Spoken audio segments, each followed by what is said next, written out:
Is this what you refer to from an Islamic view, evil and good and evil, Gog and Magog? Is that what we are talking about? The Christian knows about Gog and Magog. Explain shortly what Gog and Magog is for those. Gog and Magog are people. And they are people who belong to the end time. So it's eschatology. They are created by the Lord God. And they are endowed with power, irresistible power.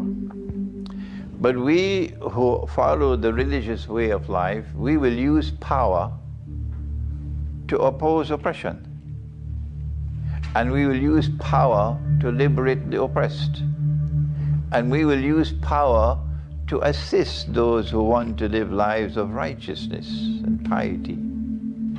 But they use power to oppress. And they use power to wage war on the religious way of life. And that's where we are today.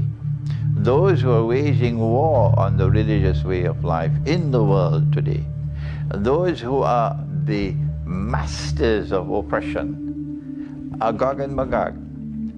In the world of Islam, we have Gog and Magog. Christianity has it, Judaism has it.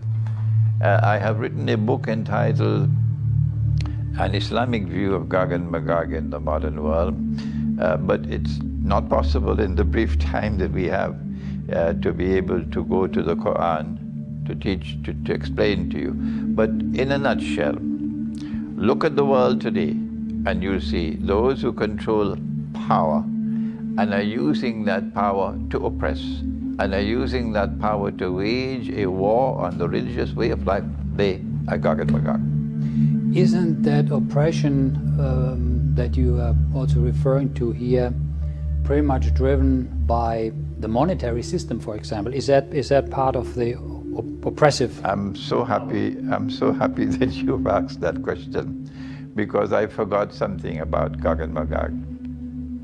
They have PhDs in corruption. They corrupt everything that they touch. And they corrupt, for example, the human personality, which is comprised of external sight and internal sight in the human personality. And they corrupt us to such an extent that we have inside of us only darkness, no light. If you have no light inside of you, you cannot see. They corrupt our bedroom life. They corrupt a woman who is supposed to be a woman. Now she's being changed into a man.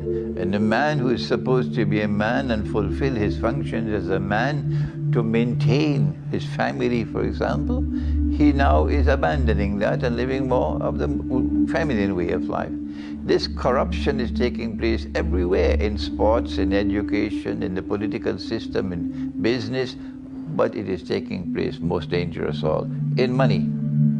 And when Jesus comes back, and the most powerful voice in history to have prophesied that Jesus will return is the voice of Prophet Muhammad, Allah's blessing be upon him.